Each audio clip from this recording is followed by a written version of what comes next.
Hello and welcome to this thought for today. It's based upon a train of thought I guess I had after I had read the morning prayer reading recently. They've been taken from John's Gospel, and at John chapter 8 verse 12, I read of Jesus proclaiming his identity. I am the light of the world. Now, previously, I've always put the emphasis in understanding of this upon Jesus' self-description. It's a revelation of his identity, of his mission, and as Saviour. And the gospel probably also means to turn us to the I am statements of God's identity, the first of which comes when Moses is asking God at the burning bush just who he is to go back to tell the people, the Jews in Egypt, that he's been sent by God to be their saviour, to free them from captivity in Egypt and follow him.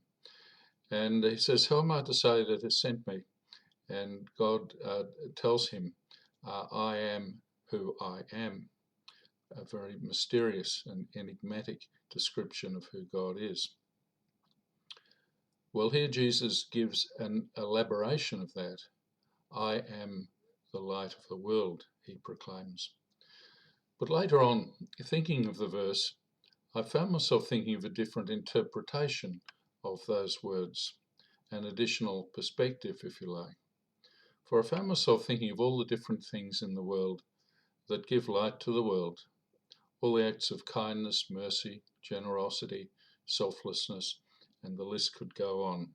These things are still to be found in abundance in the world, precious to us, even sustaining our lives in this hard time. All the acts of love, we could call them. If we consider all these loving acts, we might collectively call them the light of the world, that which sustains the world, and we might say of them, they are Jesus, the light of the world. That is where he is to be found, the immediacy of his presence, and that is where he has always been found. For as 1 John 4:8 tells us, God is love. So it is not so surprising after all to you perhaps, this dual mirror image of the words, but it was to me. And I also share it with you as I think it gives us something that may help us with the feelings of being out of control and helpless in the face of this pandemic, which has taken over our lives, that we may feel this out of control, extreme vulnerability and a helplessness in what's going on. For it is these acts of love are what sustain us. They have deep meaning. They are not inconsequential. Years ago, I came across some words of the Dalai Lama, which became a yardstick for me in my work as a hospital chaplain, especially when I sometimes felt of little use in the technology of a modern hospital, a world where all the machines go beep, as Monty Python described this world of strangeness and often alienating and frightening complexity.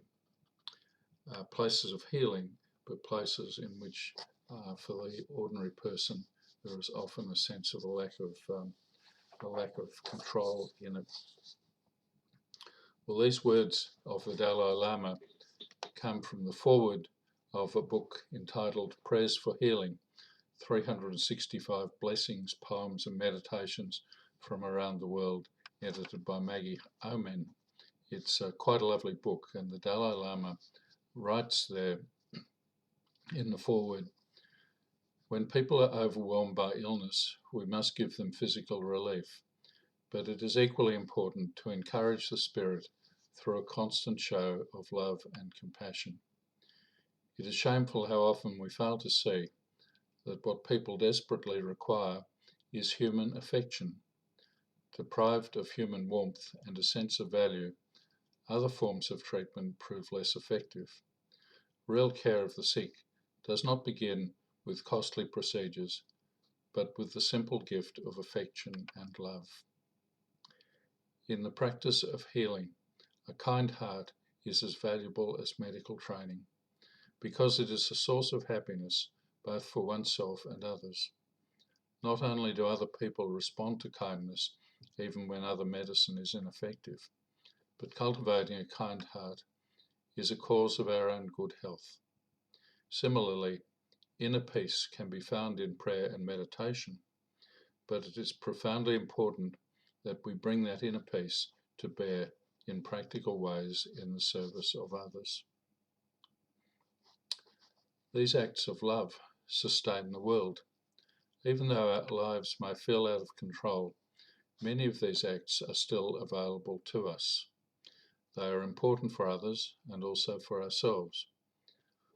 What might they be for us at this time?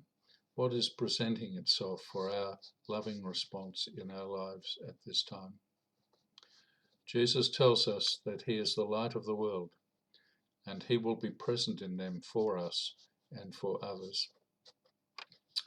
So let us try to be alert and resourceful and not to give up on the possibilities for these things that are in our lives. May God bless us all in them.